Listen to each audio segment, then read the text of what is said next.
Asante, nadhani nasikika. Asante moderator, nashukuru. Kwa hiyo nilikuwa nataka kusikia tu modality tunaenda nao vipi, lakini kumbe mwenyewe ndo naanza. Okay, asante. Kwa hiyo kuna mambo machache na ya msingi ambayo nilikuwa nimeandaa, nadhani ngoja ni share. Nadhani screen yangu inaonekana. Asante. Kwa nadhani tunaweza kuanza. Kwanza ni wasalimia wawekezaji wengi ambao wametenga muda wao kuja kusikiliza mambo mbalimbali kuhusiana na uwekezaji, lakini nadhani leo watu wengi specifically wamekaa kutaka kusikia mabadiliko ya mfumo wetu wa hisa ganjani ambao tumeanza kuyatekeleza kuanzia siku ya tarehe 21 na tutakuwa tunakwenda nayo taratibu mpaka tarehe 1 na pengine kuanzia tarehe 1 na kuendelea, basi mfumo mpya utasimama na ule wa zamani utauzima. Kwa tayari tutakuwa tumeshahamisha watu wote na watu wote watakuwa wameanza kutumia mfumo mpya. Labda ningeanza kidogo kwa historia kidogo, alafu nitaendelea sasa na presentation yangu. Kimsingi haya mambo ya kutrade kwenye mobile platform kwa DSE ilianza kitambo kidogo kwenye hizo initiatives za kuhakikisha kwamba soko linakuwa karibu na wawekezaji, kwa maana ya kwamba watu waweze kulifikia soko kupitia mobile platforms na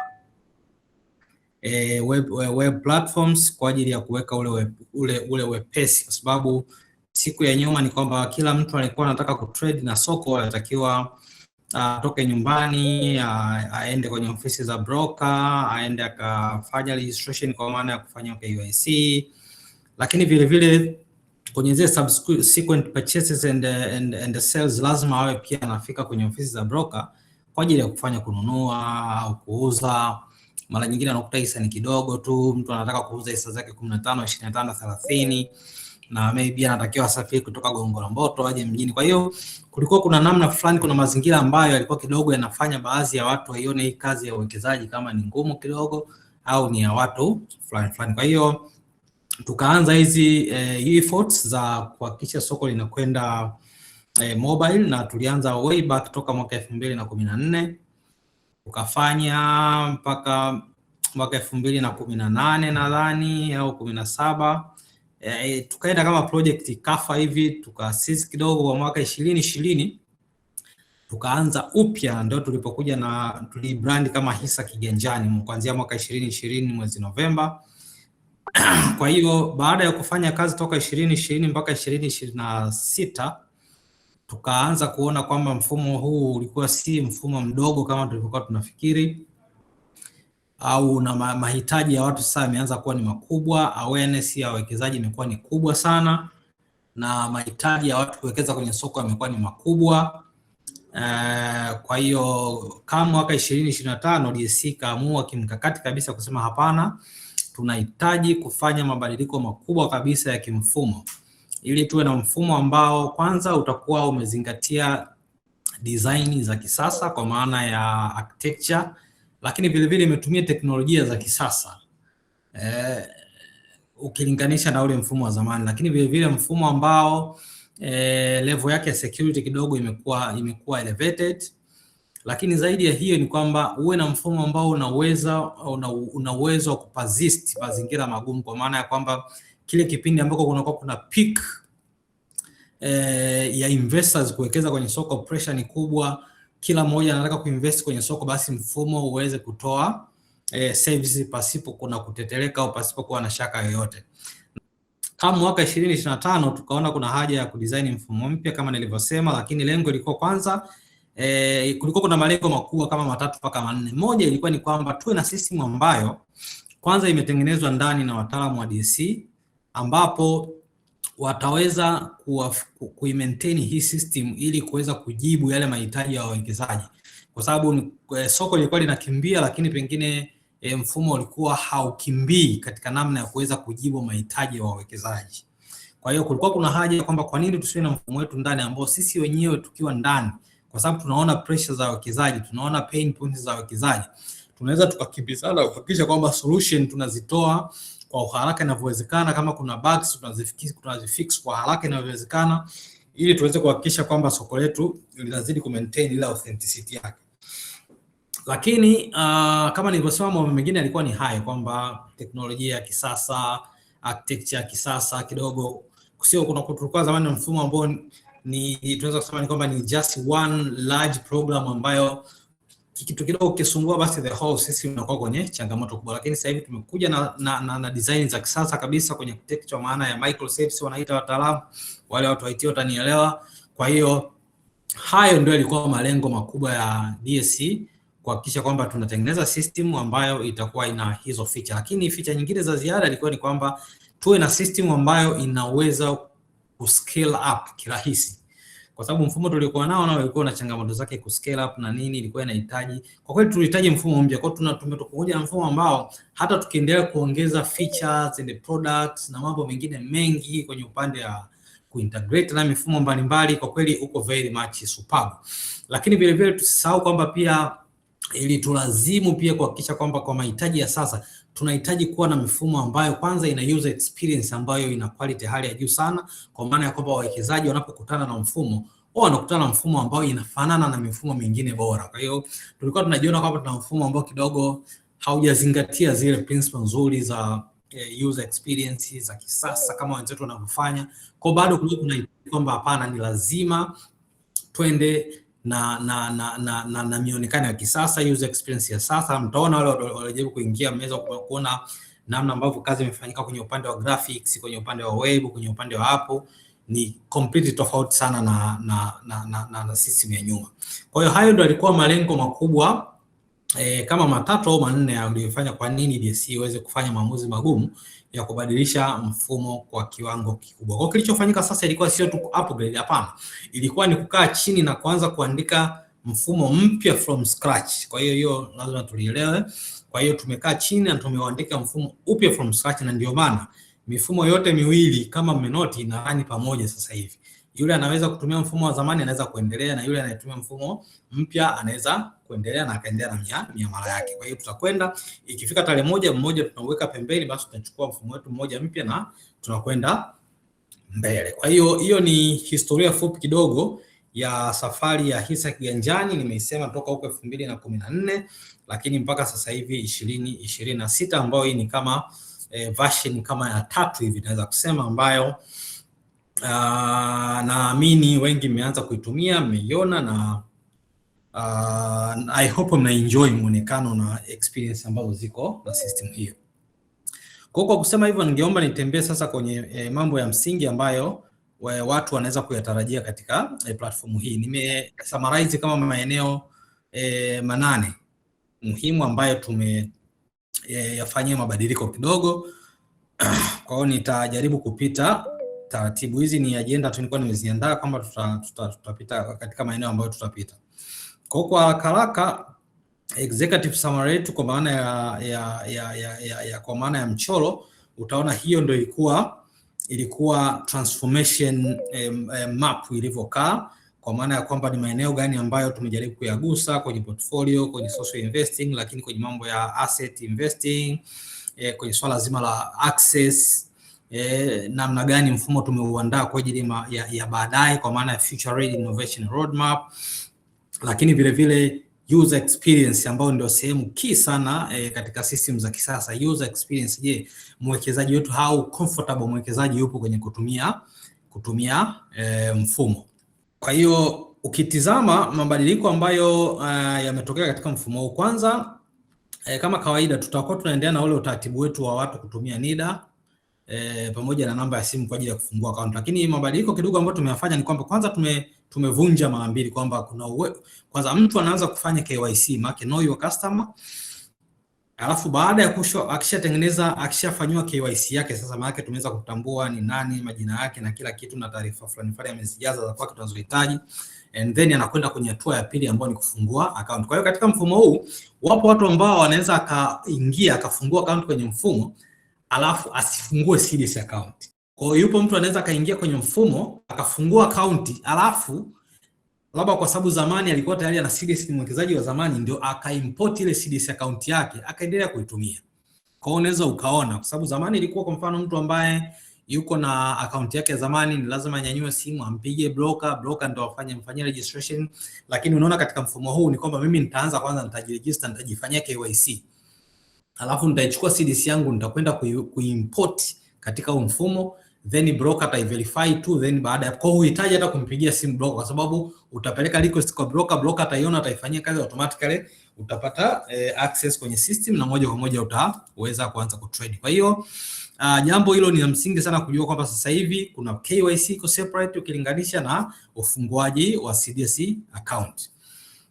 Kwa hiyo jana unaweza kaiona hapo, kwanza digital KYC kwa kutumia NIDA, lakini kitakachofuata ni account setup, kwa maana ya kwamba sasa create SIF, open CDS account pamoja na kulink existing CDS account. Hii SIF ni customer information ambayo kwa najua watu wa nje hamtaiona, lakini sisi kwa kila mwekezaji ambaye atakuwa anaingia kwenye hisa kiganjani anayefunguliwa account, tutakuwa tunamtengenezea another unique number ambayo tutaita customer information file, ambayo itakuwa inamu-identify kila mwekezaji. Kwa hiyo hatutakuwa tuna identify kwa CDS peke yake, lakini tutakuwa tuna namba yetu unique ambayo hiyo inawezekana usiione kama mwekezaji, ila sisi ndani ndio inatusaidia kumtambua kwamba huyu mwekezaji huyu ana CDS hii na hii na hii, kwa sababu pia katika mfumo huu kitu ambacho ni interesting ni kwamba tunakuruhusu sasa, hata kama una uwezo una CDS pekine for some reason una CDS zaidi ya moja, basi unaweza ukazi-import katika system hii na zote ukawa unazimanage. Kwa hiyo customer information file moja, lakini manage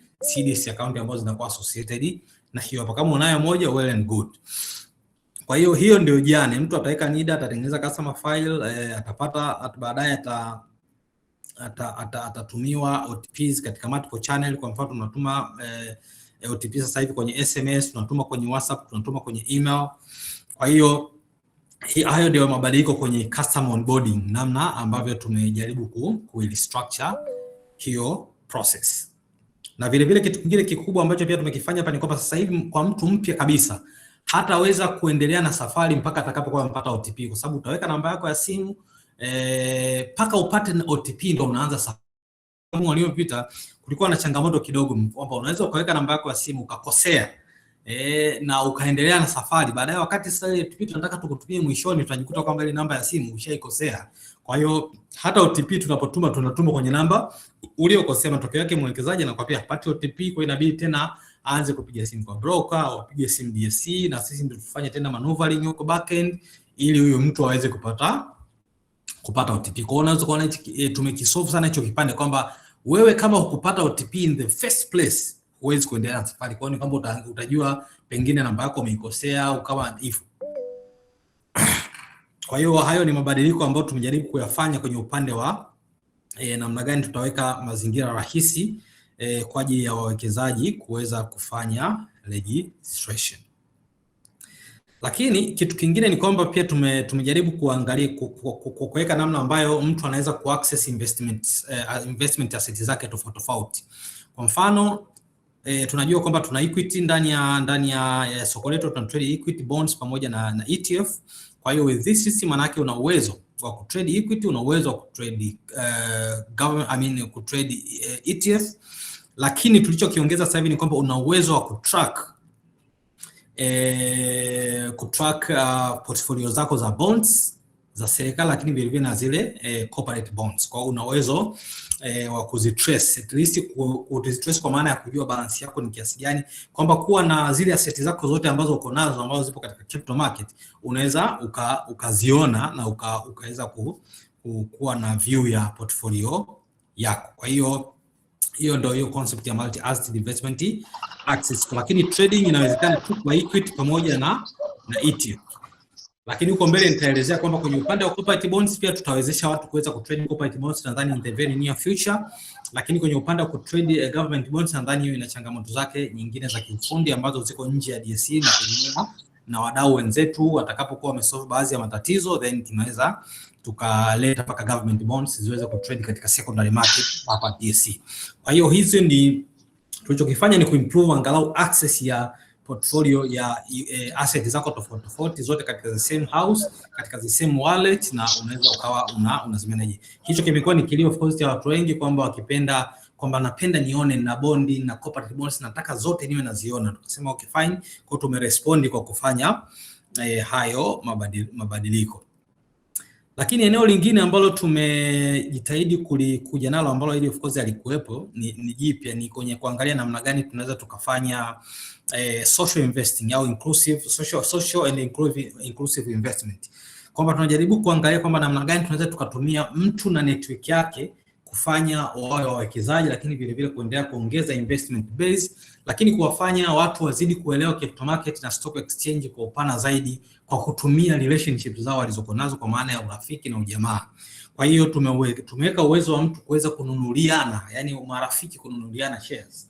Kwa hiyo ilikuwa ni kilio cha watu wengi, kuna watu wanataka kupeana zawadi, wanataka. Kwa hiyo na sisi tukaamua okay, tuna respond sasa kwa kuwawezesha mimi niweze kununulia rafiki yangu na niweze kununulia marafiki zangu, lakini vile vile marafiki zangu waweze kununulia mimi. Kwa hiyo hiyo ni feature moja muhimu ambayo tumeiongeza, lakini vile vile tumesema na hii kwa sasa utayari wake upo kwa wale wawekezaji ambao tayari wako na CDS account, lakini soon pia tutaongeza watu ambao hawana CDS account pia, kwamba mimi nikiwa kama mwekezaji naweza nikamtumia notification rafiki yangu na jamaa ambaye tu niko na namba yake, nikamwambia hey my friend, nataka nikufanye wewe mwekezaji na naomba ufungue CDS account, ingia katika hisa kiganjani, download, fungua account, nitumie CDS yako, alafu mimi nitakununulia shares kadhaa. Kwa hiyo unamtengeneza rafiki na ndugu kuanza kuwa mwekezaji kwa kumtumia notification hiyo. Kwa hiyo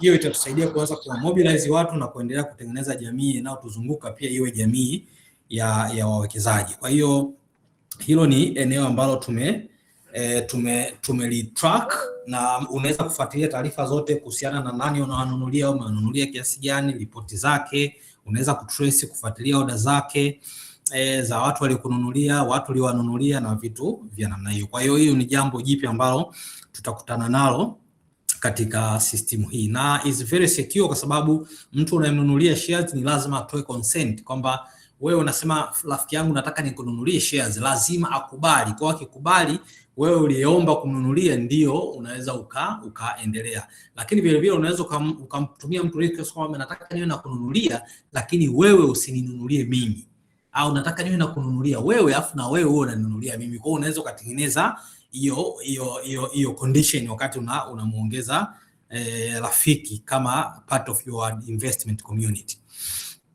Kwa hiyo hayo ndio mabadiliko makubwa ambayo tumeyafanya. Kwa hiyo wale ambao walikuwa na hamu za kuendelea kutengeneza ujamaa katika mwelekeo wa kiuwekezaji, this is the time. Hisa Kiganjani nasema nipo tayari kwa ajili ya kuendelea kubind wewe jamaa na marafiki muweze kuwa kama kitu kimoja katika uwekezaji katika soko la hisa la Dar es Salaam.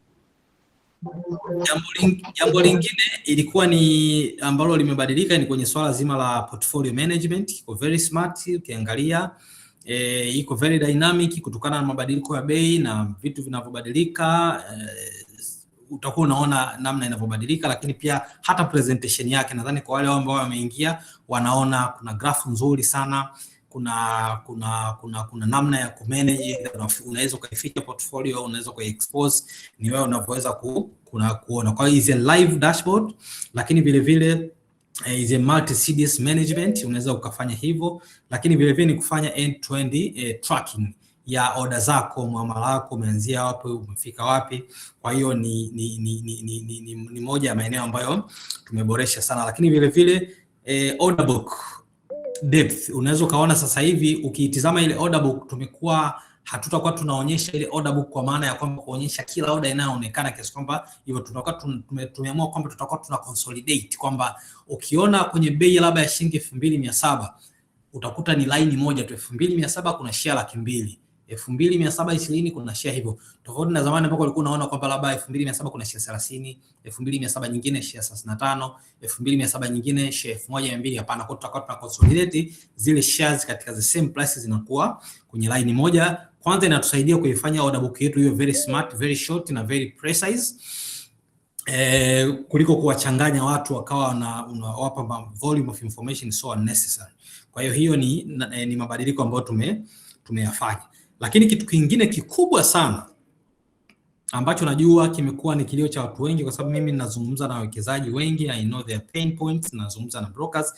Ilikuwa ni kitu ambacho tumekiongeza ni auto transaction correction.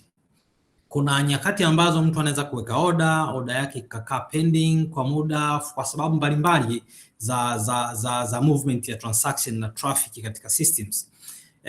System hizi tukiwa nje tunaweza tukaiona kama system moja, lakini nyuma ya pazia ni system nyingi sana ambazo zinakupa hiyo service ambayo uko nayo.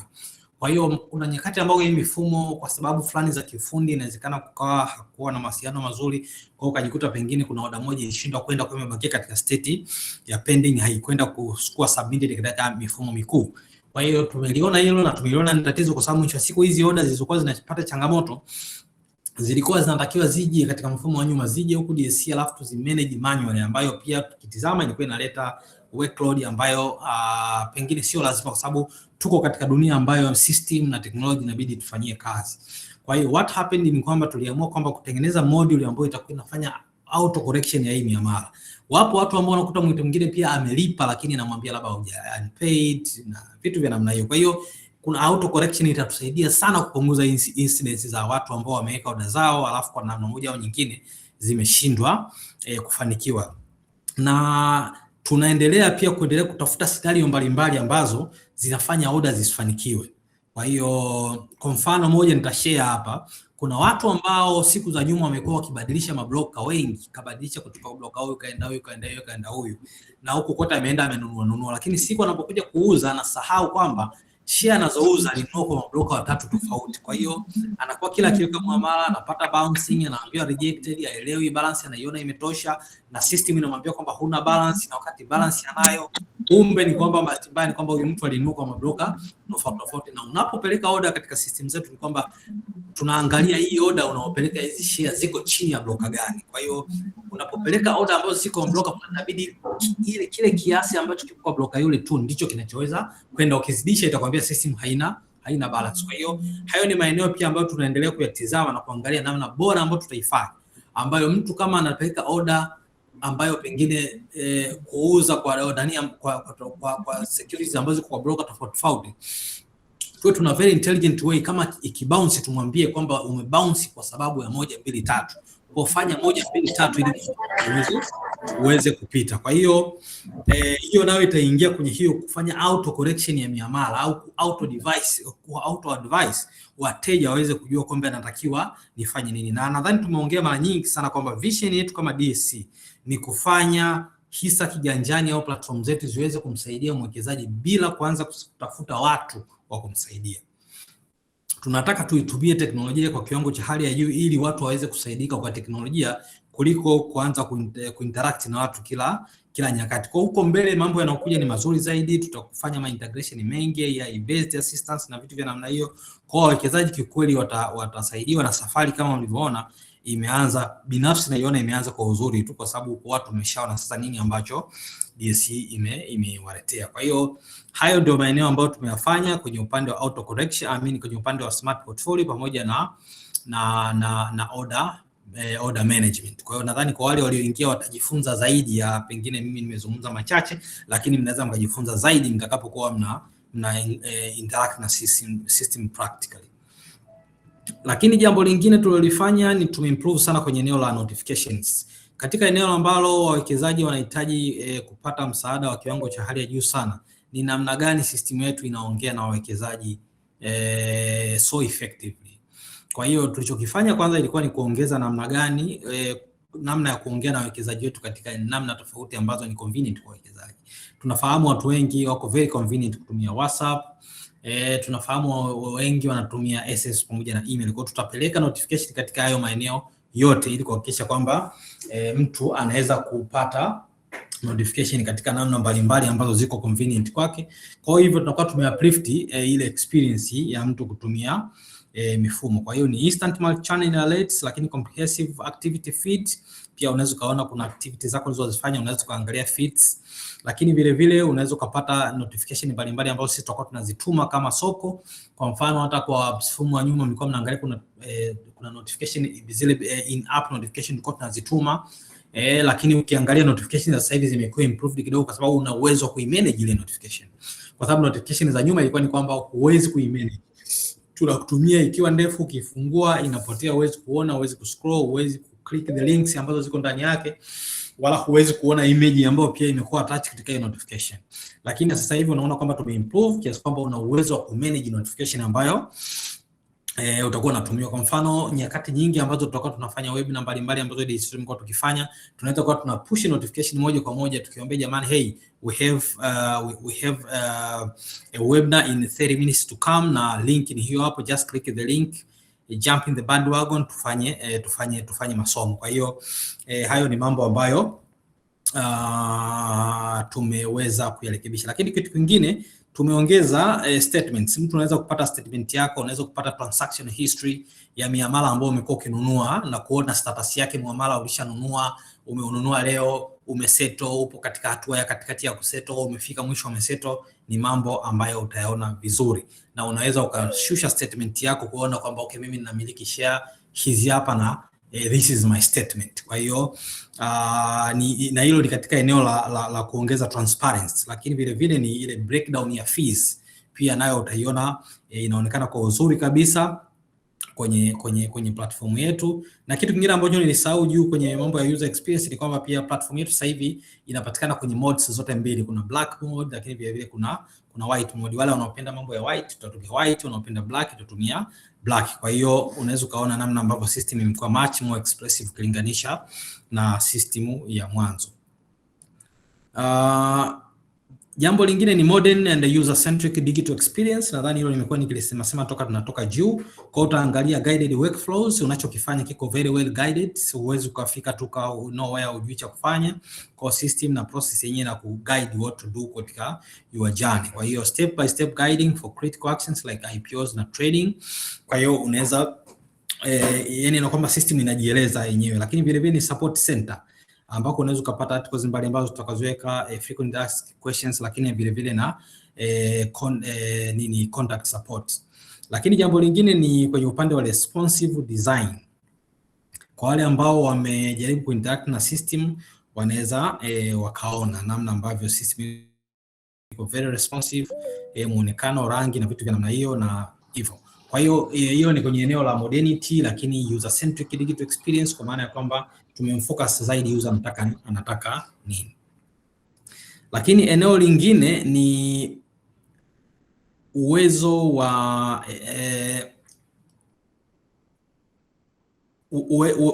uwezo wa system kuweza ku expand, ku evolve zaidi. Moja ya malengo makubwa ya system hii ilikuwa ni kwamba pia kutengeneza system ambayo itakuwa ina uwezo wa, yani iko open to expansion. Hilo lilikuwa ni jambo kubwa sana ambalo tulikuwa tumelitarajia kulifanya. Kwa mfano kuna mahitaji mengi sana ambayo bado tunayategemea yaweze kuwekwa katika mfumo wetu ili mfumo wetu uzidi kukata needs za wawekezaji wetu. Kwa mfano leo hii mwekezaji ambaye ni foreign hawezi ku access platform zetu kwa sababu so far mfumo una support NIDA peke yake, na tunahitaji kuwafanyia KYC na watu wa nje, sisi hatuwajui, na taratibu na sheria za nchi zinamhitaji kila mwekezaji anayewekeza katika soko letu au mwekezaji mwingine aweze kufahamika na kutambulika, ili tusije tukajikuta kwamba tunafanya hili kama eneo la watu kuja kusafisha hela, watu wamefanya mambo ya ajabu kwa nje ya nchi na GSC inakuwa kama sehemu ya watu kuja kuficha hela zao. Kwa hiyo moja ya mambo ambayo system hii itaweza kuya offer siku za mbeleni ni kwamba kuwezesha foreign investors pia kuweza kuaccess mfumo wetu na kufanya uwekezaji, lakini vile vile kuwa na corporate accounts. Makampuni wakihitaji kufungua account na kumanage miamala yao wanaweza kuwa wanafanya hivyo. Lakini vile vile ni mambo kama joint account zile. Ile ni kilio cha watu wengi sana. Mimi na rafiki zangu na rafiki yangu tunataka tu tunawekeza kwa pamoja. Mimi na mke wangu nataka tu tunawekeza kwa pamoja. Mimi na mtoto wangu tunataka tu tuna mobilize funds na tunawekeza kwa pamoja. Basi hayo ni majibu ambayo tuyatarajie katika siku si nyingi, basi nao itakuwa ni sehemu ya sehemu ya hisa ganjani katika siku zijazo. Lakini vile vile kuna group accounts. Watu wanapenda kutumia vikoba vyao, watu wanapenda kutumia sakosi zao. System ina huo utayari wa kuweza kuaccommodate hiyo features na kwa ajili ya kuwapa nafasi sasa watu ambao kwenye vikundi na kuweza kufanya uwekezaji. Lakini vile vile kuna eneo la guardian minor accounts kwa ajili ya familia na watu na watoto wao. Pia tumejaribu kubadilisha utofauti kidogo wa namna ya kuzimanage hizi akaunti. Kwanza tutamtaka mtu anaporegister mtoto angalau apandishe na cheti chake cha kuzaliwa ili tuweze kujua, tuweze kuextract tarehe zake, tuweze kufananisha. Kwa hiyo ni mabadiliko madogo ambayo tumeyafanya. Lakini vile vile data namna ya wewe kumnunulia mtoto imekuwa ni rahisi sana ukilinganisha na zamani, kwamba mara nyingine hata unakuwa hujui kama uko kwenye profile gani, lazima ubadilishe profile hivyo. Lakini sasa hivi unaweza ukawa uko on the same page ya kuweka order na ukaamua tu kwamba naweka order ya mtoto sasa hivi naweka ya kwangu bila kubadilisha profile. Hiyo bado inaendelea kubaki pia kama sehemu ya user experience. Lakini vile vile katika hizo capabilities nyingine ambazo tunajitegemea mbele ni kwenye eneo la malipo. Kwa mfano sasa hivi maintain bado tunaendelea kumtumia GPG government gateway, government electronic payment gateway, ambaye kwa miaka takriban 6-7 amekuwa akitusupport sana kwenye kuhakikisha kwamba miamala yetu inaweza kufanyika, kulipika, na watu wengi wamekuwa wakishangani kwa nini, lakini zipo sababu za msingi kwa nini DSE tulianza kutumia lakini bado tunamtumia GPG. Swala la malipo ni swala nalo linahitaji project ya peke yake. Ukisema unataka kubadilisha staili ya malipo, ni lazima uanze project nyingine, uanze kufanya integration wewe kama wewe na mapartner mbalimbali wa malipo, ili baadaye uje kuhakikisha kwamba malipo yako yanaweza kulipika kutoka sehemu mbalimbali. Lakini kwa nini tulianza kumtumia GPG? Ni kwamba GPG tayari yeye alikuwa ameshafanya integration na watu hao wote. Amefanya integration na mabenki, MNOs wote na other financial providers. Kwa hiyo ilikuwa sisi ni rahisi kwenda kutapu pale, na ndio maana wewe ukiwa kwenye hisa ganjani unaweza kulipa katika namna ambayo unajisikia, kwa simu, kwa nini, vyovyote vile, kwa sababu pale GPG alikuwa amefanya hiyo kazi. Kwa kipindi hiki hatukuona kama ilikuwa ni afya sana, badala ya kufocus kwanza kwenye kuangalia performance ya mfumo ambao ulikuwa unatusumbua, tukajump sasa kuanza kudili na mambo ya malipo, wakati GPG alikuwa bado anatoa service nzuri ya malipo. Kwa hiyo mfumo huu mpya tumeweka matoleo kwamba tukihitaji kwa mbele kuongeza payment gateway nyingine, kwa other options of payment gateways, hilo linawezekana. Kwa hiyo in future tutaconsider kuongeza, kama itaonekana ni muhimu tutaongeza, kwa maana ya kuongeza efficiency tutaongeza payment gateways nyingine, na mfumo wetu uko tayari na utayari mkubwa. Kwa hiyo hilo nilikuwa eneo la market capabilities, system capabilities ambazo tunazi anticipate huko mbele.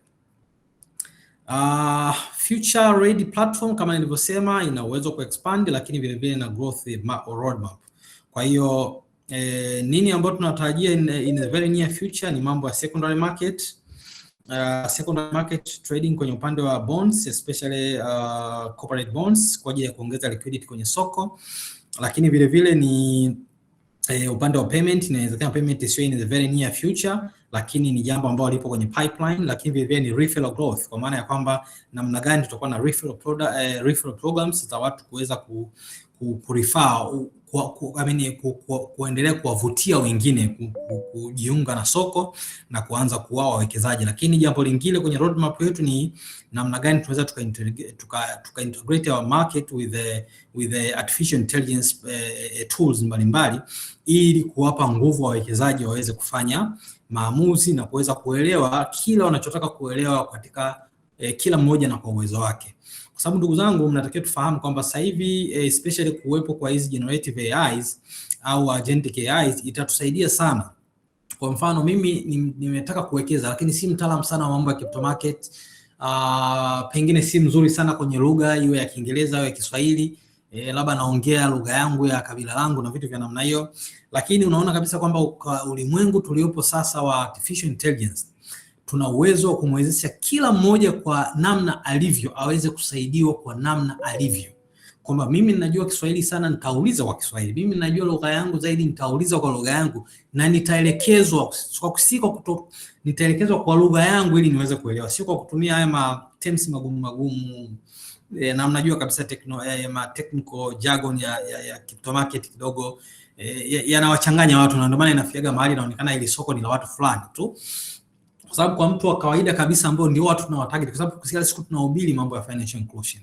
Kwa watu wa kawaida kabisa ukianza kuambia mambo ya PE ratio, sijui price to book value, sijui return on investment, vitu hawavielewi. Kwa hiyo tunatamani kwamba tufike mahali ambako if we are AI powered platform tuweze kuifanya system ikiongea na watu kutokana na vile walivyo, kuliko kuwalazimisha kila Mtanzania awe anajua price to book value ni nini, au earning ratio ni nini, sijui return on investment, sijui mambo ya dividend ni vitu gani. Hayo yote ni majargon ambayo yamekaa kwa Kiingereza na watu wengine hawaelewi. Kwa matokeo yake tunawakosa baadhi au tunawatenga baadhi ya watu ambao wangeweza kuwa wawekezaji. Kwa hiyo kama tutatekeleza hizi component of this roadmap in future, naamini tutakuwa tuna soko ambalo liko very smart, a much more connected platform ambayo inaweza ka drive a long term value kwenye soko la hisa la Dar es Salaam, na matokeo yake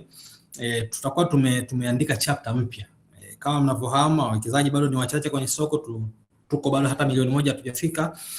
Lakini safari yetu ni kwamba lazima tuhakikishe kwamba tunaweza kuwapata wawekezaji wengi zitakavyoweza. Ifikie mahali tu tuna soko tunajivunia tuna watu milioni 5, milioni 10. Hizo ndo vision zetu, lakini hilo litawezekana tu kama tutaondoa kila kikwazo ambacho kipo kwenye soko, na vikwazo katika dunia sasa tutaviondoa kwa kutumia teknolojia. Kwa teknolojia haitaki kuwa ni matatizo, yani sehemu ya kutengeneza matatizo, kuleta complication katika uwekezaji, lakini teknolojia inatakiwa kuwa enabler kumwezesha kila Mtanzania aweze kuwekeza kwenye soko bila kujali tofauti zao walizonazo. Wote mbele ya platform ya DSC tunataka wawekezaji wote waonekane sawa. Kwa hiyo ndio vision. Kwa hiyo kwa kusema hivyo nadhani naweza nikawa nimeongea kwa kifupi mabadiliko makubwa, lakini nimeongea nini ambako DSC kwanza nimeanza kwa kueleza sababu ya kwa nini tulienda kwenye mabadiliko haya, lakini nimeeleza mabadiliko ambayo tayari yako kwenye system ambayo wawekezaji wanatarajie, lakini vile vile nimeeleza wapi ambako DSC inaelekea kwa maana ya kuendelea kulifanya soko liwe karibu zaidi kwa wawekezaji. Kwa hiyo mwekezaji wote ambaye angependa kuanza kutumia DSC New Hisa Ganjani ni very simple. Kwanza so far tumeshare katika magrupu mbalimbali link kwa ajili ya watu wa iOS, lakini vile vile link kwa ajili ya watu wa Android, lakini vile vile kwa wale wanaopenda kutumia expanded vision, kwa maana ya kwamba unataka kuwa kwenye screen kubwa, unaweza kutumia kompyuta yako au vyovyote vile una tablet. Kwa hiyo unaweza kutumia web ambayo natamani watu muingie muione. Ukiingia katika website ya DSC utakuta kuna sehemu ina blink pale imeandikwa ni New Mobile Trading Platform. Kwa hiyo ukiklik pale moja kwa moja utapelekwa kwenye new platform ya DSC. Kwa hiyo kuna namna tatu. Kuna iOS link ambayo kwa kweli nadhani kwenye magroup tutakuwa tumezunguka tumeishare. Alafu kuna link ya Android, lakini vile vile kuna hiyo link ambayo tumeweka kwenye website, lakini vile vile tumeishare kwa ajili ya website. Kwa hiyo hatua ya kwanza unachotakiwa kufanya ni rahisi tu, kama nilivyosema na tulivyoanza kujiandaa mwanzo. Utakapokutana na platform mpya, hatua yako kama hujaanza kutumia, hatua yako ya kwanza ni moja tu. Tafuta mahali pameandikwa forgot password ili uanze. Usifanye kitu kingine zaidi ya kutafuta wapi forgot password iliko. Unaweza, nadhani wengi wanaenda kwenye login, ukianza kwenye login tu pale itakwambia unaitafuta forgot password iko wapi. Kwa hiyo ukianza forgot password pale ndio utakuwa umeanza sajani yako ya kuanza kuhamia mfumo mpya. Tunafanya hivyo kwa sababu kwanza tuwafahamishe kwamba tulihamisha taarifa za watu, kwa maana ya kwamba ya profile ya mtu, miamala ya mtu, kwa maana ya payment zake alizofanya nyuma, lakini order zake zote alizozifanya, lakini usernames yake alikuwa anatumia. Lakini kitu ambacho tukutaka kuhamisha na this for security reasons ilikuwa ni kwamba hatujahama na password ya mtu katika mfumo wa zamani, na ndio maana tunamtaka mtu aweze kusema kwamba I forgot my password, afuate utaratibu, then aweze kupata sasa kuseti password yake mpya, aingie kwenye mfumo mpya. Kwa katika mazingira ya sasa unaweza kuwa unatumia mfumo mpya na mfumo wa zamani. Kwa hiyo mfumo wa zamani utaendelea na password zako hizo unazozijua za zamani, lakini mfumo mpya utaendelea na password ambazo umeiseti mwenyewe katika mfumo mpya. Kwa hiyo haya ni mambo machache naweza nikayazungumza kwa siku ya mpaka hapa tulipofika, kwa sababu najua bado tuna muda. Kwa hiyo watu wataendelea kuuliza maswali, wangetaka kujua mengi. Kwa hiyo niseme tu kwa kuongea hivyo naweza nikarudisha mic kwa moderator ili atuguide sasa hatua ya pili ni ipi, lakini kwa kuwakumbusha ni kwamba endeleeni kufanya migration, na itakapofika tarehe 1 tunatamani sana ifika tarehe 1 tuwe tumeandika chapter mpya rasmi ya kuanza kutumia platform mpya ya hisa ganjani. Na what I can assure is to you ni kwamba ni system imetengenezwa kwa ustadi wa hali ya juu sana na imeboreshwa sana, na tuna nafasi ya kuiboresha sana huko tunako kwenda mbele. Changamoto sijajua hasa inapatikana katika mazingira gani, kwa sababu utaratibu uko very straight. Unachotakiwa, kwa sababu kuna vitu viwili hapo. Wapo ambao labda anasema kwanza, hatua ya kwanza ni kuhakikisha umepata link, either kama wewe ni Android au wewe ni iOS. Kwanza umepata hiyo link, na ukiklik hiyo link tayari utakwenda ku download application na kuupdate application yako. Lakini vile vile kama hivyo, kama otherwise unaweza kuwa unatumia ile web access. Kwa hiyo with the web access unaweza ukaanza hatua, lakini hatua ya kwanza ya kufuata ni kwamba mimi nasema kwamba I want to forget password. Kwa utakwenda kwenye forget password. Sasa utakapo forget password utatakiwa kuingiza your username. Sasa hapa username utakaoingiza it's either, kuna namna mbili. Moja, kuna wale ambao walisha register siku za nyuma, walikuwa wanatumia namba ya simu lakini hawakuwa wameregister email.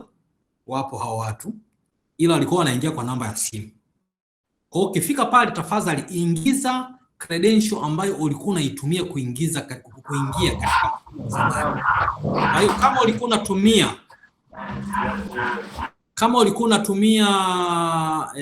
unatumia email kuingia, unaweza kaingiza email, lakini vile vile kama ulikuwa umeregister na namba, ingiza namba. Kwa kama email yako au namba yako imekuwa registered kwenye mfumo wa zamani, unaweza kutumia interchangeable. Na hicho ni kitu kikubwa kingine ambacho tuko nacho katika mfumo huu. Kama platform ya zamani ulikuwa umeregister email, umeregister namba ya simu, unaweza kaingia katika mfumo mpya kwa kutumia namna yoyote ile, either kwa kutumia email au kwa kutumia namba ya simu. Lakini kama ukuregister, ingia na kile ambacho ulikuwa unaingia nacho. Kama hujui ile register email au kuregister, ingia kule ulikuwa unaingiaje. Kwa hiyo weka hiyo kama ni namba ya simu na uanze process za sehemu nyingine ambayo najua watu wanajichanganya ni kwamba ukifika pale unaposema kwamba chagua modality gani utatumia OTP. Kwenye modality ya kutumia OTP pale kuna namna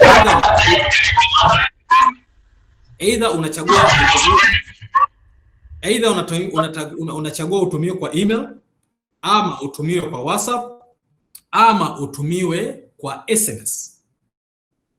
Sasa unaposema umechagua SMS, inabidi utegemee kwamba utapata kwa namba ya SMS ambayo ndio umeregister, ambayo namba hiyo ndio ulikuwa unaingilia kule ulikotoka kwenye mfumo wa zamani. Lakini kama ni WhatsApp, hakikisha namba ulioregister katika mfumo wa zamani hiyo ina WhatsApp. Kama haina WhatsApp haiwezi kuwezekana. Tupo watu ambao tuna namba zaidi ya moja, afu namba moja unaitumia kwa ajili ya voice, afu nyingine unaitumia kwa ajili ya WhatsApp, lakini hii namba unaitumia ya voice kumbe ndio uliregister kule. Kwa hiyo usitegemee kwamba kwenye WhatsApp utapata notification wakati namba uliregister kule haina WhatsApp. Lakini vile vile kuna eneo la email pia. Kama ukupata kwenye eneo la email, ndugu zangu, tunafahamu wewe kunakuwa na changamoto ambazo wengi watu wakutana nazo. Unaweza kutumia email ukashangaa, pengine inategemea na service ya email unayotumia, mara imeenda kwenye junk, imeenda sio kwenye spam. Kwa hiyo tujitahidi kuangalia kwenye maeneo ya junks, kwenye spam huko, inawezekana mara nyingine email unatumiwa na inaenda katika hiyo. Kwa kikubwa jua umechagua modality gani, umechagua email. Na kama umechagua email, itegemea utapata kwa email. Je, umechagua SMS? Utegemea utapata kwa SMS, sio kwa WhatsApp. Je, umechagua WhatsApp? Tegemea utapata kwa WhatsApp, sio kwa nini, kwa email. Kwa hiyo naomba kwenye hilo eneo tuwe makini kwamba unapochagua unataka upate kwa namna gani. Uwe makini kwamba umechagua WhatsApp, uitegemee kwenye WhatsApp, na WhatsApp hiyo iwe ni namba ile ambayo umeregister. kwa sababu inawezekana una WhatsApp ambayo haipo, utegemea utapata kwa miujiza kwenye namba ambayo sisi hatunayo. Sisi tutakutumia WhatsApp kwenye namba ambayo tuko nayo. Kwa kama namba yako tulionao sisi hauna WhatsApp, haiwezi kuja kwenye WhatsApp. Kwa uchague SMS. Kwa ndio maana tumeweka hiyo option zote tatu. WhatsApp, email pamoja na pale tunapokuambia weka namba, usije ukatuwekea namba nyingine. Tafadhali weka namba ambayo umeiregister. Na nadhani wengi wanaweka namba za kwao wanazozijua, ndio maana hawapati. Na iko vile kwa sababu nyingi tu za kiusalama.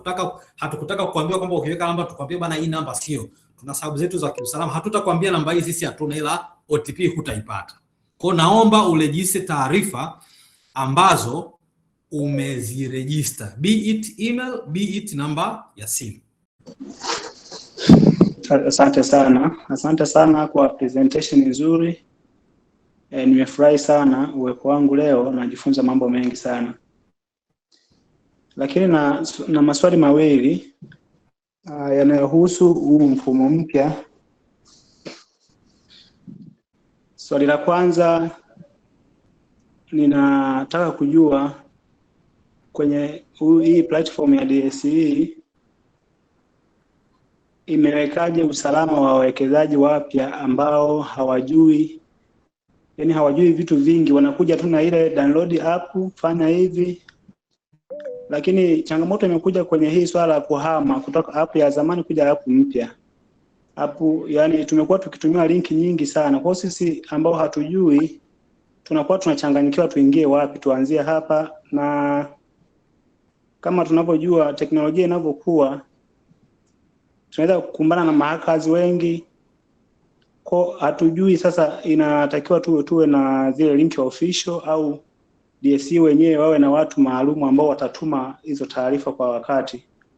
Langu la pili, sasa naomba pause ili kwanza ni samani kidogo, natuma hapa sasa hivi link ili tutoke hapo. Nimeshare link ya kwanza, hiyo ni link ya iOS. Link ya pili uzuri zinajieleza yenye Android na neno Android samu ya Google sio nini, na hapo utaiona. Na hiyo nimeshare ya pili ya Apple. Haya. Nadhani mmeziona, si ndio? Asante. Sasa kuna swali ulikuwa unaniuliza au ni okay. Asante. Sasa na ni swali zuri. Ukiingia kwenye web ukakamilisha ukaingia, utakapokuja kwenye app huku utakachokifanya, hautaendelea na utaratibu ukisema forgot password tena, hapana. Utakuja tu moja kwa moja utasema login, utaweka username yako, utaweka na password uliyoseti, alafu utakwenda hatua inayofuata, itakwambia OTP kwa ajili ya kuverify, itakuletea OTP. Baada ya hapo mwishoni itakwambia useti pin. Mabadiliko makubwa yaliyotokea kwenye app sasa hivi ni kwamba zamani ilikuwa unapoingia kwenye app lazima uweke email, uweke simu, namba ya simu, alafu uweke na password ni login. Sasa hivi tumebadilisha. Utaifanya hiyo setup mara moja tu. Kama username yako ni namba ya simu, utaweka namba ya simu mara moja, utaweka na password mara moja. Alafu baada ya hapo utakwenda hatua inayofuata ambayo tutakutaka useti pin. Kwa hiyo itakuwa sasa kila unapo login tutakwambia ingiza pin uliyoseti ambayo ni character 4 tu. Tofauti na zamani ambapo lazima uingize namba ya simu kwanza, uingize na password. Kwa hiyo hilo eneo hilo limebadilika sana. Kwa wale ambao kwa mfano wanaotumia application ya sim banking ya CRDB, ukifungua unaingiza tu pin uko ndani. Sio? Kwa hiyo hivi ndio app itakapokuwa inafanya kazi. Lakini kwenye upande wa web, kwa sababu za kiusalama, tokeo kila ukiingia ni lazima utasupply ile username yako, utasupply na password, alafu tutakutumia OTP. Tukisha kutumia OTP ndio utaingia. Kwa hiyo ni kwa sababu za kiusalama, hiyo ni namna ambayo web inafanya kazi. Kwa hiyo web itaendelea na utaratibu ule wa zamani, kwamba nitaweka username, nitaweka password, alafu nitatumia OTP, nitaweka OTP ndio nitaingia ndani kwa sababu za kiusalama. Lakini huko kwenye hapo, kwa sababu niko nao kwenye simu yangu, nikishafanya zile setup mara moja ya kuweka username pamoja na password na OTP ya kwanza mara moja, hatua zitakazofuata ni kuseti pin ambayo nitakuwa naitumia regularly. Kwa hiyo that's how it is kwenye upande wa how to manage between app and the web. Nadhani nimeeleweka. Twende kwenye swali la huyu ndani bwana nani, sijamkariri jina, alikuwa anauliza wakati natuma link. Naona swali langu la pili lilikuwa linahusu hiyo password na pin. Tayari umeshalijibu, nimeelewa. Sawa. La kwanza lilikuwa kwamba watu hawajui official links na nini, si ndio? Yes, na hapa labda niweke sawa. Niweke sawa. Kwenye hili eneo la official links, of course tulishare hizi linki kupitia magrupu ya DSC honestly. Kwa hiyo huko ndo mahali ambako tulishare na tuliamini kwamba itakuwa inasambaa taratibu, na wakati pia tunazidi kusoma mfumo, na ndio maana mfumo wa zamani tumeweka kwanza bado unafanya kazi. Na kwa nini hatujabadilisha in flip flop? Kwa sababu ni katika kufanya risk management, kwa maana ya kwamba tulikuwa na uwezo wa kusema tarehe 21 kila atakayeingia ataambiwa update system yako na moja kwa moja upo kwenye system mpya, lakini ni katika strategy tu za manage risk pamoja na pressure ambazo unaweza ukakutana nazo in case vitu vingi labda vimeleta shida. Kwa ndio maana tuna alternative kwamba kama kuna mambo hayaendi vizuri kwenye mfumo mpya, ili kutowazuia wawekezaji kufanya uwekezaji wao, ku chase the price and opportunities, bado tukasema mfumo wa zamani ngoja ubaki. Kwa ndio maana hatujapandisha hizi update pale ambako hizi systems za zamani zilipo, kwa sababu tukipandisha zitafutwa, zitakuwa hazipo tena. Kwa ndio maana tumeenda na hii strategy ya kushare hizi linki ili uende ukadownload application moja kwa moja, lakini sio kwamba ile, kwa sababu tukifika tarehe moja watu wote wataanza kulazimishwa kwamba sasa hiyo badilisha na system ya zamani hutaiona tena. Kwa lengo ilikuwa ni kwenye namna ya kumanage mabadiliko na kumanage moment. Kwa hiyo linki nilizoshare ni kama hizo hapo, hizo ndio official, lakini vile vile linki nyingine ambayo ni ya web ipo kwenye website ya DSC. Ukiingia www.dsc.co.tz utaona kuna sehemu ina blink pale inasema kwamba new mobile trading platform. Kwa hiyo nao ni namna nyingine ambayo unaweza kuaccess. Lakini vile vile kitu kingine ni wakumbushe tu linki, mfano kuna wakati unajua watu wa platform hizi za Google pamoja na iOS, unapokuwa umeupload application yako kule, mara nyingine huwa inachukua muda kidogo wao kuweza kuapprove, na ndio maana unaweza kuanza kuona kwamba watu wa Android walianza kupata mapema, alafu baada ya siku moja nadhani ndo Google Apple nao wakawa wameapprove. Kwa hiyo kwenye upande wa website ilikuwa very straight from day one, ilikuwa iko tayari na tulishare, na ndio maana moja kwa moja tumeiweka kwenye website. Kwa hiyo nadhani hiyo naweza nikaelezea kwa namna hiyo. Nadhani nimejibu swali. Asante, nashukuru kwa presentation nzuri, nimeenjoy pia na nimeelewa mengi. Asante. Sasa kwenye huu mfumo mpya kwangu mimi na changamoto kidogo. Ndio. For the first time nakumbuka ilitumwa linki, kuna grupu fulani nipo la DSC ambalo ilitumwa linki kwamba ilikuwa iko live. Nilisikiliza maelezo yale kabla hata hatujafikia huko ambako mfumo mpya umekuja. Nimesikiliza maelezo yale kwa kina. Sasa ilipofika tarehe 21, ndio mimi kwangu kwenye simu yangu moja kwa moja mfumo kama umebadilika kabisa. Yaani kutoka kwenye ile mfumo wa zamani nilivyowasha tu simu siku hiyo nikakutana na hiyo hapo mpya pale inasoma ni logo yake vile vile mpya. Nikaingia ikanipeleka kule next, nikaenda mpaka get started pale, nikaenda nikafuata process zote zile mpaka kwenda forget password, nikafika pale. Nikaenda sehemu ya maana namba yangu sijaregister kwa WhatsApp. Kwa hiyo nilitumia option mbili. Nilitumia option nilianza kwanza na option ya kwa SMS. Nimekaa almost siku nzima sijapata hiyo kodi. Nikaachana nayo. Nikarudi nikaja kwenye option ya email. Nimekaa tena siku nzima ya jana yote. Sijapata hiyo. Kwa hiyo yani kwangu mimi kodi sijapata kabisa. Mpaka sasa hivi. Kwa hiyo mpaka sasa hivi sijapata kabisa. Kwa hiyo sijajua changamoto ni nini. Na namba yako ya simu umesema haina WhatsApp. Email yako uliregister katika mfumo wa zamani? Ndio ipo. Na kwenye account pale ukifungua inasoma vizuri, ipo email yangu. Aha. Na kama nilivyosema umeangalia, kwa sababu unajua email hizi kuna changamoto, unaweza kutumia ukajikuta imekwenda kwenye spam, ningekuomba pia uangalie kwenye spams, kwenye wao anasema nini kwenye wale, kuna namna ambavyo of course kwenye spam au kwenye wale kuna namna ambayo unaweza kutuma email kutokana na mail server ambayo unatumia ikaidetect labda kama ni spam, ni hatari au nini. Niliambiwa hivyo pia. Ikawa imeficha sawa hivyo. Niliambiwa hivyo pia, nimeenda hata hapo kwenye spam hakuna. Nikajaribu mpaka pia kwenye upande wa SMS labda inaweza kaja pia nayo kwenye spam, lakini hakuna. Sijapata hiyo. Sawa, basi mimi tufanye kitu kimoja. Ndio. Maana hiyo kesi inahitaji investigation, na kwa mimi ni kuomba kitu kimoja kwenye email yetu ya mobile trading platform. Ndio. Tuandikie, tupe details zako na kila kitu, sema kwamba mimi tumeanza kutumia mfumo mpya na sipati OTP, mimi nitaiforward kwa developers, wata investigate, kwa sababu lengo la kuiweka kutoruhusu leo kuweka buffer ya tarehe 21 mpaka tarehe 1 ilikuwa ni katika pia kuzisolve issues za namna hii, kwa sababu inawezekana issue yako wewe ikatuinform kwamba maybe is a systematic issue, kwamba inawezekana haiko affect wewe, lakini wapo wengine wengi ambao wanakutana na issue ya namna hiyo. Kwa hiyo we need that feedback ili tuweze perfect system, ili kama tutakapokwenda huko mbele maana tu perfect. Kwa hiyo nikuombe ukaandike kwenye ile email yetu ya support, andika kwamba mimi nimeanza kutumia leo, nimestruggle kupata email, details zangu ni 1 2 3, then utashughulikiwa. Haya, sawa, nashukuru. Yes, asante.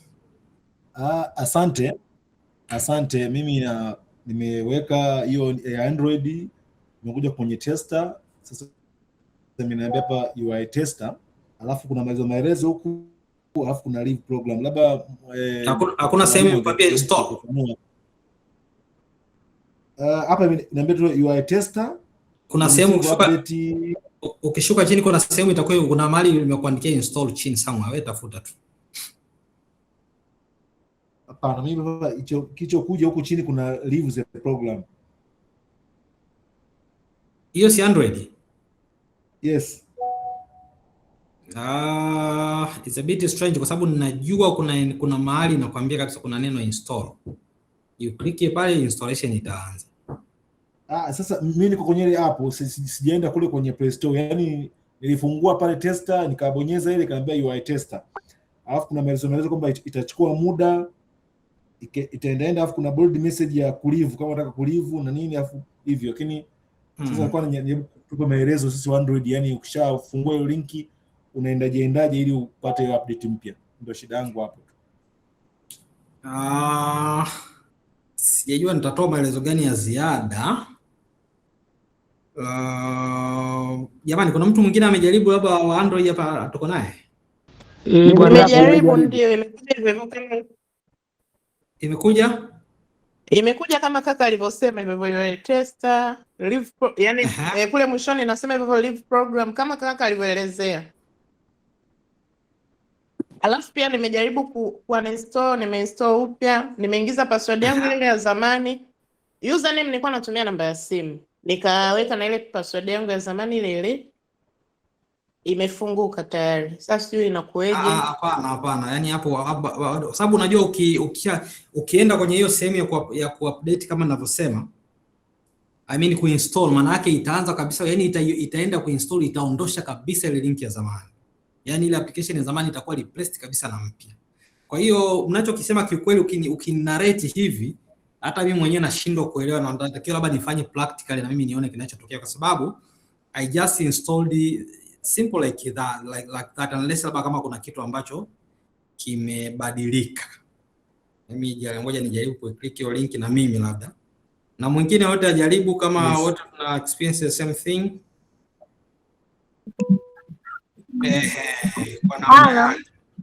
Yes. Mimi nimejaribu. Nimejaribu kwenye hiyo hapo aliposema UI tester, nimesogea chini ikasema ikaniambia install, nikainstall, nikaenda hapo kwenye Play Store, imedownload. Nifika mahali inaniambia login ama sign up. Umeona wewe umemaliza. Yaani huyo amemaliza. Kwa hiyo iko very straight jamani. Kwa hiyo hapa natakiwa kulogin ama kusign up. Wewe fanya kwa sababu sign up ni kama vile unaanza upya, wewe ni mwekezaji mpya, lakini wewe kama ni mwekezaji ambaye ni mwekezaji tayari. Basi sema tu login, alafu itakupeleka kwenye page, itakwambia labda sasa forgot password na uendelee na hizo taratibu zingine hizo zisema. Kwa hiyo nimefika hiyo back, kuna username, kuna password, kuna continue, kuna forgot password. Umesema tuna click wapi? Forgot password. Alafu unaendelea via email, via SMS. Sawa. Ngoja naendelea alafu au come back. Hello. Sasa mimi pia nimejaribu hapa kwenye iPhone.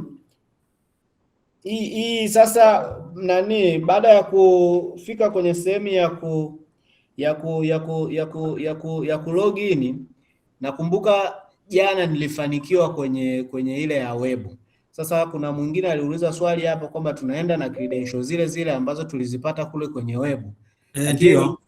Nikiziplug huku napata na hiyo changamoto ya server timeout. Nimeona na mwenzangu pia ameripoti hapa. Sasa sijajua ni server tu peke yake au kuna vitu havijakamilika. Ngoja, unatumia credentials za kule ambazo ni nini? Credentials za kule ni email pamoja na ile password uliyoiset ile complex, si ndio? Kule nilikuwa natumia nilifanikiwa kutumia namba ya simu. Namba ya simu afu na ile password ambayo uliiset ambayo ilikuwa kama character 12, si ndio?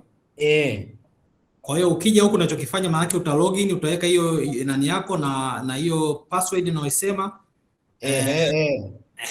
Kwa baada ya hapo maana yake sasa itakwambia OTP, sijui itakuletea OTP pale, ukiweka OTP ndo nikasema niulize kwa sababu huko kote sifiki, maana server time out, nikasema au ni muda labda inawezekana kama kuna vitu viwili. Nitakutaka labda tu confirm kama huko na internet, lakini otherwise labda inawezekana ukao kuna kitu tu kidogo kwenye system hapa na pale. Lakini uko kwenye very right track. Ngoja na mimi nijaribu ku login hapa sasa hivi nione kama connection time out inasema server took too long to respond. Okay. Mimi pia naona nakutana na hiyo changamoto ya connection time out.